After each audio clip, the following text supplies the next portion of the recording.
Assalamualaikum. Selamat pagi anak-anak. Bagaimana kabar anak-anak hari ini? Semoga selalu sehat ya. Dan tetap semangat belajar bersama orang tua di rumah. Nurut ya anak-anak. Hari ini kita akan belajar tema 1, subtema 2, pembelajaran 1, 2, dan 3, yaitu pertumbuhan dan perkembangan manusia. Ayo kita mulai belajar. Apa yang kamu ketahui tentang pertumbuhan dan perkembangan? Belum tahu ya? Baik, akan Bu Vita jelaskan. Pertumbuhan adalah perubahan ukuran secara keseluruhan fisik seperti tinggi badan dan berat badan. Contohnya, tinggi badan dan berat badan anak-anak pada saat masih kecil hingga sekarang pasti mengalami perubahan. Sedangkan perkembangan adalah perubahan individu baik secara emosional atau fungsi organ melalui proses kematangan dan proses belajar. Apa kita mengalami pertumbuhan? Ya, semua manusia mengalami pertumbuhan. Pertumbuhan manusia terjadi sejak di dalam kandungan. Coba perhatikan gambar ini. Dari gambar tersebut terlihat jelas bahwa manusia mengalami perubahan tinggi badan dan manusia juga mengalami perubahan berat badan dari kecil hingga dewasa. Apa kita juga mengalami perkembangan? Tentu saja, kita juga mengalami perkembangan. Contohnya seperti ini. Pada saat Edo masih bayi, Edo kesulitan memegang botol susu. Setelah tubuh Edo bertambah besar, Edo dapat memegang tempat minum yang lebih berat dari botol susu. Hal itu dapat terjadi karena adanya perkembangan emosional seseorang. Selain itu, kekuatan otot tangan juga dapat dilatih dengan olahraga dan menari. Seperti contoh ini ya. Gerakan menari itu ada dua macam, yaitu gerakan kuat dan gerakan lemah. Contoh gerakan kuat yaitu mendorong meja, sedangkan contoh gerakan lemah yaitu mengangkat kapas. Silahkan anak-anak baca buku tematik halaman 55 dan dipraktekkan di rumah ya, dibantu oleh orang tua. Selanjutnya, kita akan belajar tentang penjumlahan bilangan ribuan. Pada penjumlahan bilangan ribuan ada dua teknik, yaitu pertama, teknik tanpa menyimpan, kedua, teknik dengan menyimpan. Ayo anak-anak perhatikan penjelasan dari Bu Vita ya, supaya paham.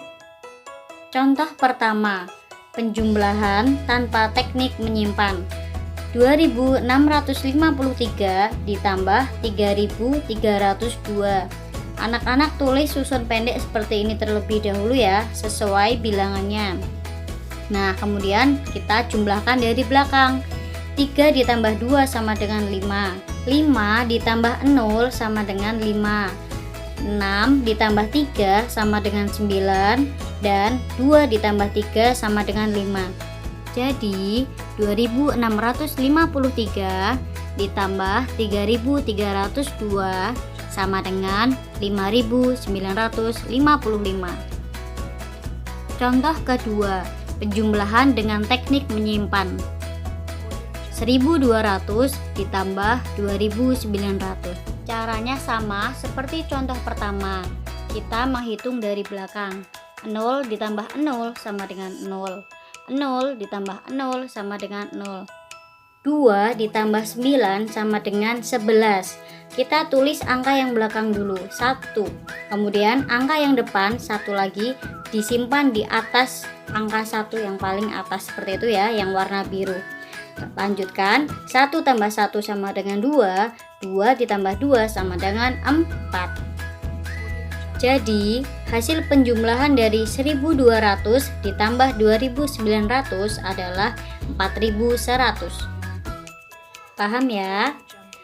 Jika anak-anak melihat gambar seperti itu, apa yang anak-anak lakukan? Betul, kita harus membantunya, bukan mengejeknya. Membantu teman juga termasuk menghargai perbedaan.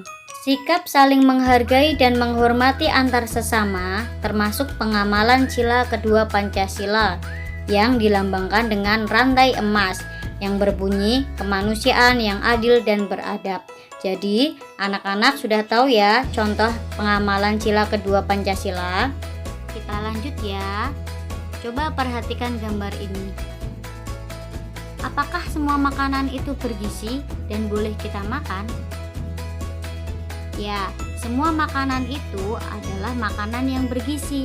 Makanan bergizi sangat penting untuk kesehatan tubuh kita dan membantu pertumbuhan serta perkembangan manusia. Apa saja makanan bergizi itu? Yang pertama ada nasi, kedua lauk pauk, yang ketiga sayuran, dan yang keempat buah-buahan, yang terakhir ada susu. Biasa kita sebut dengan 4 sehat, 5 sempurna. Makanan-makanan tersebut mengandung berbagai gizi. Yang pertama karbohidrat, kedua protein, ketiga vitamin, keempat mineral, kelima lemak. Tidak semua makanan boleh kita konsumsi setiap hari. Contoh makanan yang perlu kita hindari dan tidak boleh kita makan setiap hari yaitu permen, es krim, dan coklat. Makanan tersebut tidak baik jika dikonsumsi setiap hari karena tidak mengandung gizi yang dibutuhkan oleh tubuh kita. Bu Vita mempunyai soal cerita. Pak Samsu menjual buah melon hasil panen perkebunannya. Kebun Pak Samsu menghasilkan 2 truk melon. Truk pertama memuat 1.200 buah. Truk kedua memuat 1.600 buah. Berapa jumlah buah melon hasil Pak Samsu? Caranya, anak-anak pahami dulu apa yang diketahui. Yang diketahui truk 1 1.200, truk 2 1.600. Apa yang ditanyakan? Jumlah hasil panen Pak Samsu. Kemudian dijawab seperti ini ya, dengan menggunakan penjumlahan susun pendek. Seperti itu ya anak-anak. Mudah dipahami kan? Sekian penjelasan dari Bu Vita. Wassalamualaikum warahmatullahi wabarakatuh.